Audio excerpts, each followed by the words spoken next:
पाहूयात विविध क्षेत्रातल्या काही महत्त्वाच्या बातम्यांचा सुपरफास्ट आढावा। सातारा जिल्ह्याच्या पश्चिम भागात पावसाची उघडदीप सुरू असल्यामुळे धरणातही आवक कमी झाली आहे। त्यामुळे यंदाच्या पावसाळ्यामध्ये कोयना धरणाचे दरवाजे हे दुसऱ्यांदा बंद करून विसर्ग थांबवण्यात आला आहे। मागील आठवड्यामध्ये जोरदार पावसाने सध्या विश्रांती घेतली आहे। यामुळे धरणात आवक कमी झाल्याने विसर्ग कमी करण्यात आला आहे।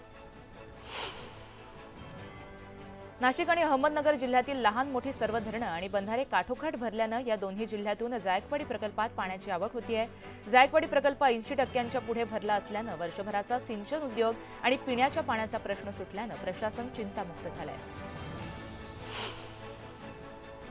गोरेगाव मुलुंड जोडरस्ता प्रकल्पांतर्गत भूमिगत बोगदा बांधण्यात येणार आहे। या बोगद्याचा खर्च हा 250 कोटी रुपयांनी वाढणार आहे। अत्यंत गुंतागुंतीचा हा प्रकल्प 4 टप्प्यात होईल। अत्याधुनिक टनेल बोरिंग यंत्रणेच्या माध्यमातून हा बोगदा खणला जाणार आहे। मुंबई पोलिसांकडून प्रत्येक गुन्ह्याचा, त्यातही महिलांशी संबंधित गुन्ह्याचा तपास गांभीर्याने केला जातो, असा दावा मुंबईचे पोलीस आयुक्त विवेक फणसळकर यांनी केलाय। प्रतिज्ञापत्राद्वारे त्यांनी उच्च न्यायालयामध्ये हा दावा केलाय। तसंच महिलांशी संबंधित गुन्ह्याच्या तपासाबाबत पोलीस गंभीर नसल्याचा निष्कर्ष काढला जाऊ नये अशी विनंतीही पोलीस आयुक्तांनी न्यायालयाकडे केली आहे। राज्यातील प्रत्येक शासकीय औद्योगिक प्रशिक्षण संस्थेत हर घर दुर्ग अभियान राबवण्यात येणार आहे। या अभियानाच्या माध्यमातून विद्यार्थिनींना वर्षभर आत्मसंरक्षणाचं प्रशिक्षण देण्यात येणार आहे। शारीरिक शिक्षणाप्रमाणेच वर्षभर महिलांसाठी कराटे, जुडो यासारख्या स्वसंरक्षणाच्या पायाभूत प्रशिक्षणाच्या आठवड्यातून 2 तासिका घेतल्या जाणार आहेत। आरोग्यमंत्री तानाजी सावंत आणि अजित पवारांच्या राष्ट्रवादीतील वादावर अंबादास दानवेंनी प्रतिक्रिया दिली आहे। मंत्रिमंडळात सोबत बसताना तुम्हाला उलट्या होतात, मग सोबत बसता कशाला, असा सवाल दानवेंनी उपस्थित केलाय। याचे खायचे दात वेगळे आणि दाखवायचे दात वेगळे असं म्हणत त्यांनी सत्ताधाऱ्यांवर निशाणा साधलाय। मनोज जरांगे पाटील सोलापूरहून चिकोरडी मार्गे मालवणकडे रवाना झालेत। यावेळेस जरांगेंनी शिरोळ्यामध्ये राजू शेट्टींच्या घरी भेट दिली। राजू शेट्टी दौऱ्याच्या निमित्तानं घरी नव्हते, मात्र जरांगेंनी राजू शेट्टी यांच्या आईसह कुटुंबियांची आपुलकीनं विचारपूस केली। बारामतीच्या कन्हेरी इथं आयोजित करण्यात आलेल्या कुस्ती आखाड्यामध्ये अजित पवारांचे पुत्र जय पवार आणि पुतणे युगेंद्र पवार एकाच व्यासपीठावर दिसून आले। यावेळेस दोघांनी गळाभेट घेतली, तर जय पवारांच्या हस्ते मानाची गदा प्रदान करण्यात आली। छत्रपती संभाजीनगरमध्ये एक धक्कादायक प्रकार उघडकीस आलाय। गणेशोत्सवासाठी मोदक बनवण्यासाठी आणलेल्या तांदळामध्ये प्लास्टिकचे तांदूळ आढळून आलेत। शहरातील सिडको परिसरात राहणाऱ्या एका गृहिणीच्या घरी तांदूळ धुतल्यानंतर हा प्रकार निदर्शनास आलाय।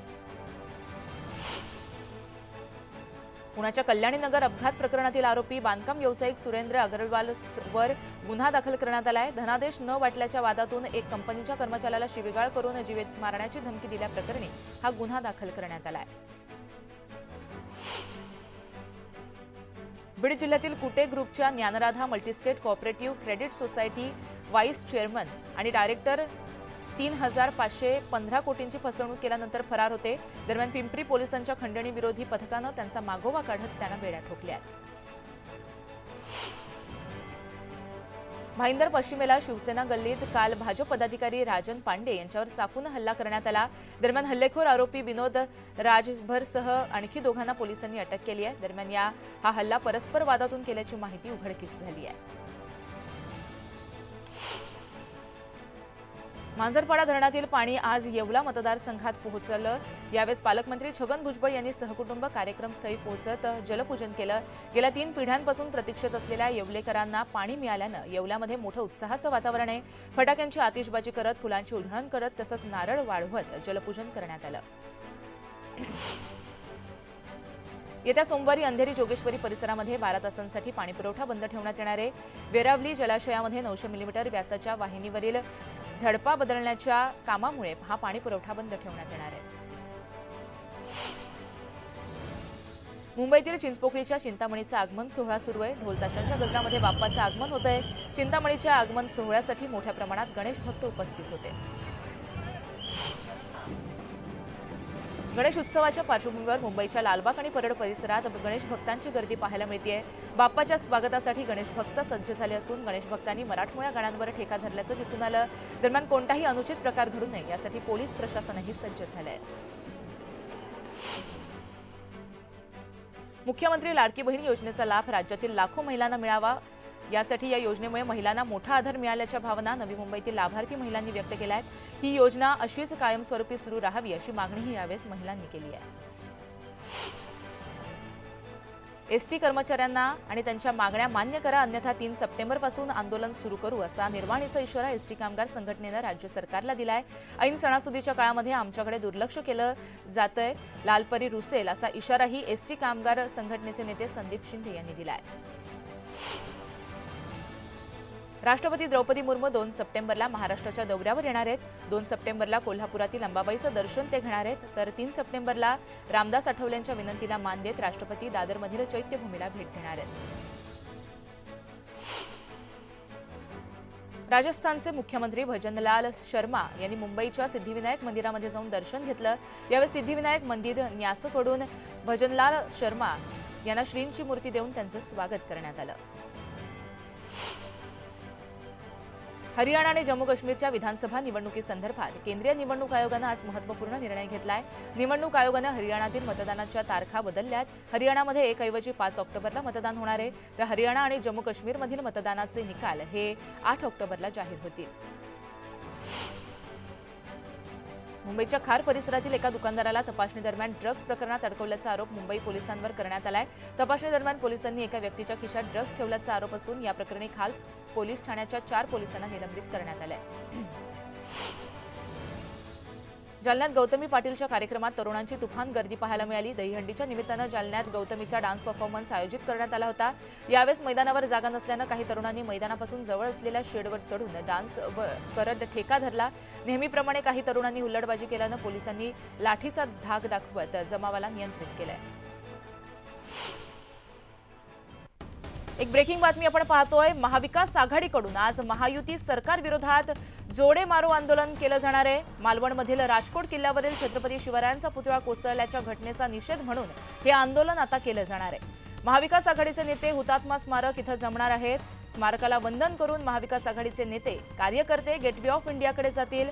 मात्र या मोर्चाला अजूनही पोलिसांकडून परवानगी देण्यात आलेली नाहीये, त्यामुळे आंदोलनाला परवानगी नसताना महाविकास आघाडीचे नेते आंदोलनामध्ये सहभागी होणार का हे पाहणं आता महत्त्वाचं ठरणार आहे। तर महाविकास आघाडीच्या आंदोलनाला भाजप आंदोलनाद्वारेच प्रत्युत्तर देणार असल्याचं कळतंय। आत्ताची मोठी बातमी आहे। महाविकास आघाडीच्या नेत्यांना सद्बुद्धी द्यावी म्हणून शिवरायांच्या पुतळ्यासमोर राज्यव्यापी आंदोलन करण्यात येणार आहे। भाजपचे प्रदेशाध्यक्ष चंद्रशेखर बावनकुळे यांच्या नेतृत्वाखाली नागपूरमध्ये हे आंदोलन केलं जाईल। सिंधुदुर्गामध्ये नारायण राणे, रत्नागिरीत रवींद्र चव्हाण, लातूरमध्ये रावसाहेब दानवे, संभाजीनगरमध्ये अतुल सावे आंदोलन करणार असल्याचं कळतंय। भाजप युवा मोर्चाच्या वतीनं राज्यभर महाविकास आघाडीच्या विरोधात हे आंदोलन करण्यात येणार आहे।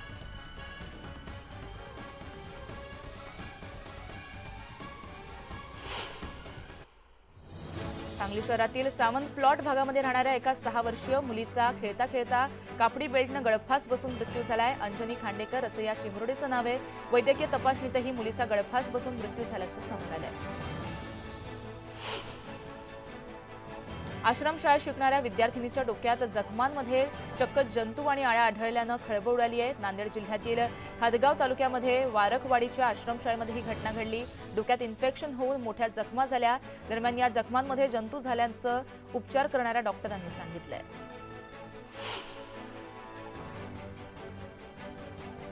गडचिरोलीच्या करपणपुंडी गावामध्ये वृद्ध दाम्पत्याच्या हत्येप्रकरणी पोलिसांनी 4 जणांना अटक केली आहे। संपत्तीच्या वादातून ही हत्या झाली असून संबंधित आरोपींना 6 दिवसांची पोलीस कोठडी सुनावण्यात आली आहे। अलिबागमधील एका PWD अधिकाऱ्यावरती बलात्काराचा गुन्हा दाखल करण्यात आलाय। गेल्या 7 वर्षांमध्ये लग्नाचं आमिष दाखवून शारीरिक शोषण केल्याचा आरोप योगेश पाटील या अधिकाऱ्यावर करण्यात आलाय। या प्रकरणी पेण पोलिसांनी अधिकाऱ्याला अटक केली आहे।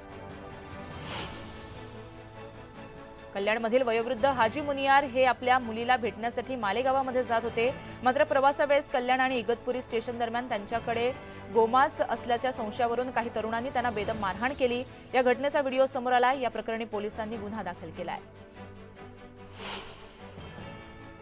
मालवणमधील घटनेचा संपूर्ण राज्यभरामध्ये पडसाद उमटताना दिसतायत। साताऱ्यातील माणमध्ये महेश करचे या युवकानं महाराज आमची चूक झाली असं म्हणत तब्बल 3 किलोमीटरपर्यंत नाक घासत आंदोलन केलं। या आंदोलनानंतर पोलिसांनी त्याला ताब्यात घेतलंय। मालवणमधील घटनेच्या निषेधार्थ करमळामध्ये छत्रपती शिवाजी महाराजांच्या पुतळ्याला हिंदू मुस्लिम बांधवांनी दुग्धाभिषेक घालत यावेळी सरकारविरोधात जोरदार घोषणाबाजी केली।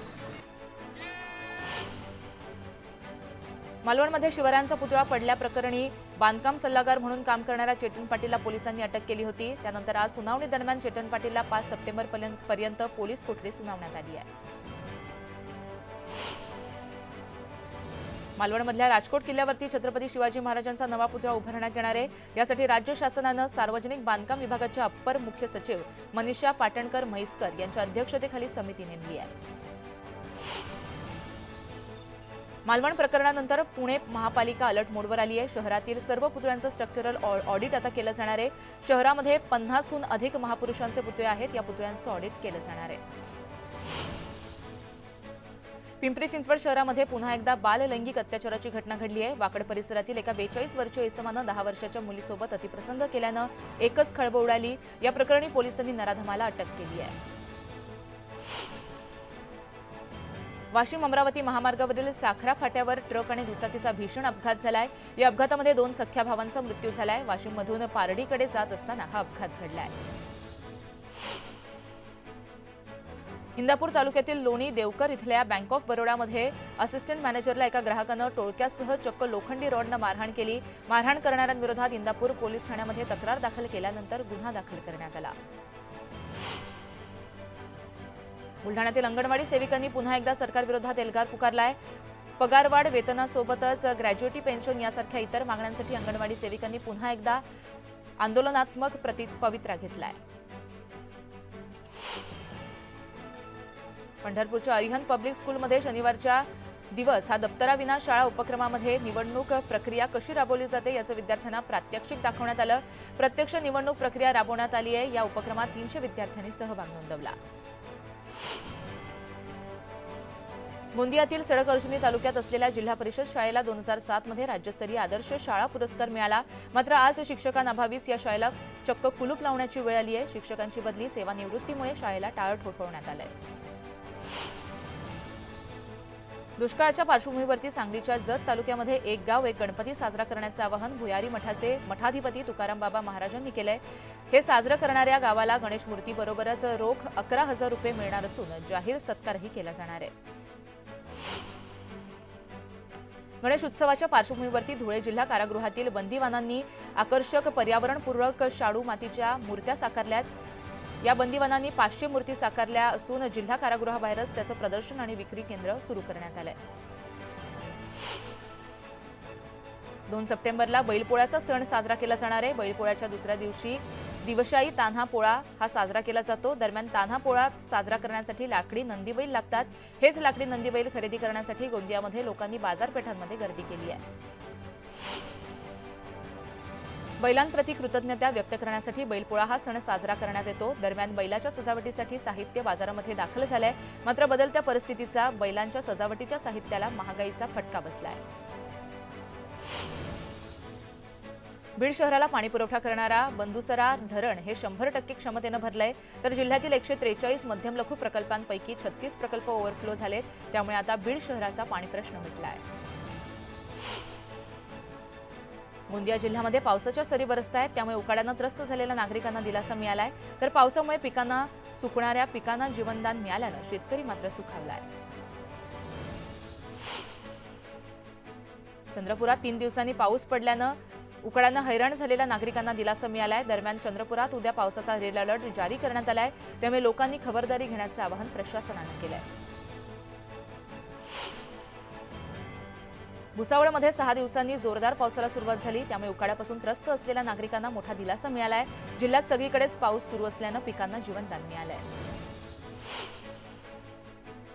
बुलढाण्याच्या मलकापूर इथं आदिवासींचं उपोषण सुरू आहे। दरम्यान आमदार चैनसुख संचेती यांनी आंदोलकांची भेट घेतली। तातडीनं अधिकाऱ्यांना भेटून त्यांनी आदिवासींचे प्रश्न मांडले।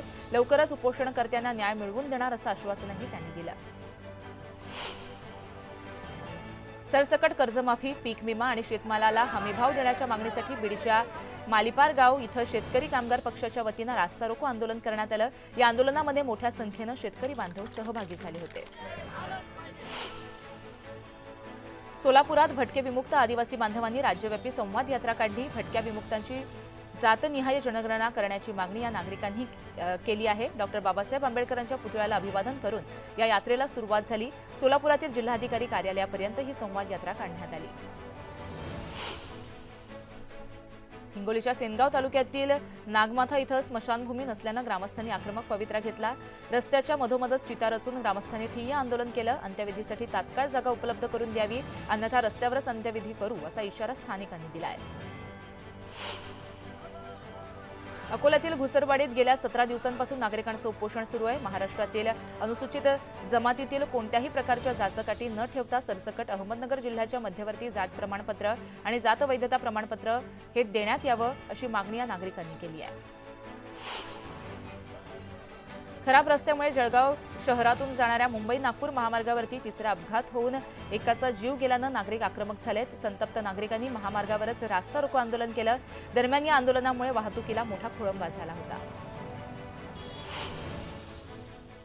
हरियाणा विधानसभा निवडणुकीसंदर्भात केंद्रीय निवडणूक आयोगानं महत्त्वाचा निर्णय नोंदवलाय। निवडणूक आयोगानं हरियाणातील मतदानाच्या तारखा बदलल्या आहेत। नवीन तारखांची घोषणा निवडणूक आयोगाकडून करण्यात आली आहे। हरियाणाबरोबरच जम्मू काश्मीर विधानसभा निवडणुकीच्या निकालाची तारीखही बदलण्यात आली आहे। आयपीएलच्या इतिहासातील सर्वात यशस्वी कर्णधार म्हणून रोहित शर्माची ओळख आहे। रोहितच्या नेतृत्वात मुंबई इंडियन्सच्या संघानं आयपीएलमध्ये आपला दबदबा निर्माण केला। मात्र यंदा तो नव्या संघात सामील होऊ शकतो असं बोललं जातंय। पंजाब किंग्सनंही हिटमॅनला आपल्या संघात सामील करून घेण्याची इच्छा व्यक्त केली आहे। दिल्ली कॅप्टनचीही नजर रोहित शर्मावर आहे, तर लखनौ सुपर जायंट्सनं रोहितला आपल्या ताफ्यात घेण्यासाठी रस दाखवला आहे।